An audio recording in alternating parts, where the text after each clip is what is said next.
Cesar Abraham Vallejo Mendoza, March 16, 1892, April 15, 1938, was a Peruvian poet, writer, playwright, and journalist.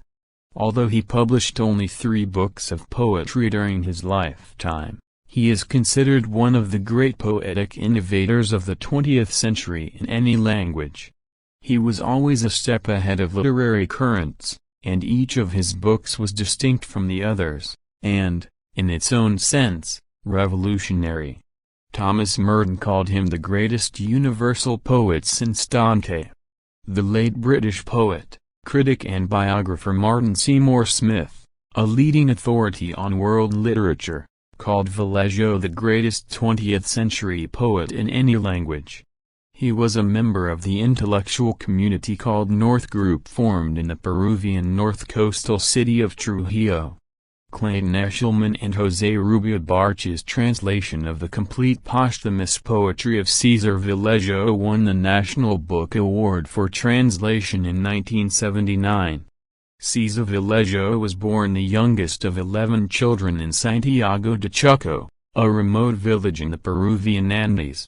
He studied literature at National University of Trujillo in Trujillo. Lack of funds forced him to withdraw from his studies for a time and work at a sugar plantation, the Roma Hacienda, where he witnessed the exploitation of agrarian workers firsthand, an experience which would have an important impact on his politics and aesthetics.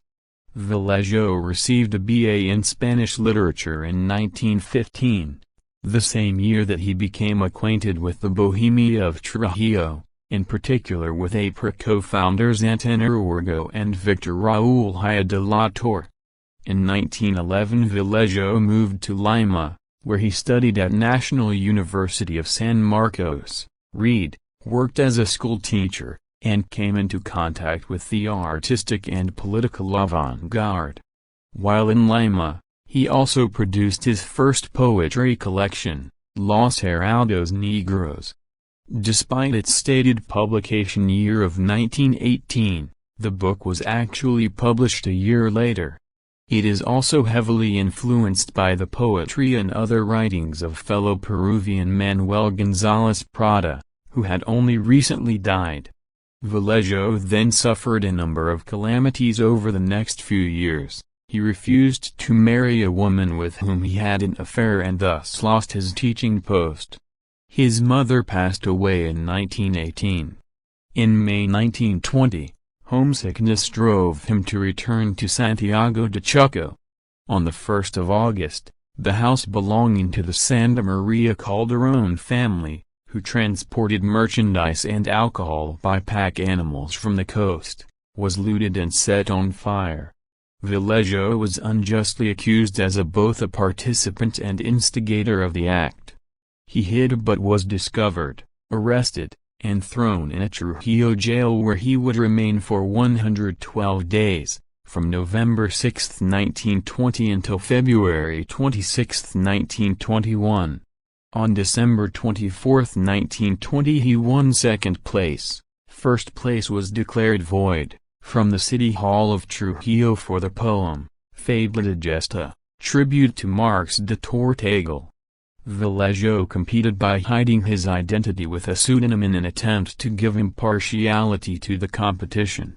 In the work previously cited, Vallejo en los Infiernos, the author, a practicing lawyer, Eduardo González Viana, revealed key pieces of judicial documentation against the poet and showed deliberate fabrications by the judge and his enemies to imprison him.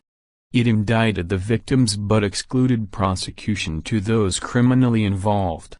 They invented testimonies and attributed them to people who subsequently declared that they had never been to Santiago de Chuco, the place of the crime. Finally, the material author was escorted to Trujillo to testify before the Supreme Court. However, on the long journey, the gendarmes, French police officers, that guarded him, shot and killed him under the pretext that he had attempted to escape. Moreover, the author has investigated the other actions of the judge ad hoc.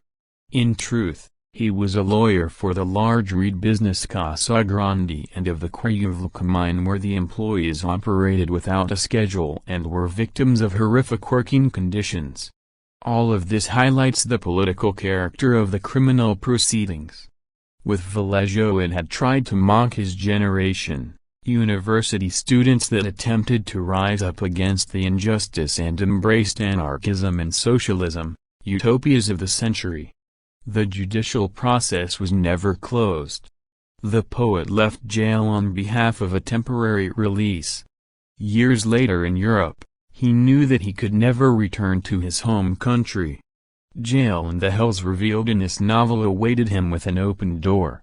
In 2007, the judiciary of Peru vindicated Vallejo's memory in a ceremony calling to the poet unfairly accused. Nonetheless, 1922 he published his second volume of poetry, Trills, which is still considered one of the most radically avant-garde poetry collections in the Spanish language.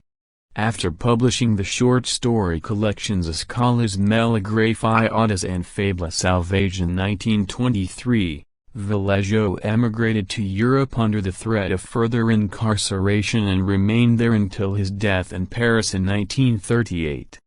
His European years found him living in dire poverty in Paris, with the exception of 3 trips to the USSR and a couple of years in the early 1930s spent in exile in Spain. In those years he shared the poverty with Pablo Picasso. In 1926 he met his first French mistress, Henriette Mace, with whom he lived until a breakup in October 1928. In 1927 he had formally met Georgette Marie Philippard Travers, see Georgette Vallejo, whom he had seen when she was 17 and lived in his neighborhood. This was also the year of his first trip to Russia. They eventually became lovers, much to the dismay of her mother.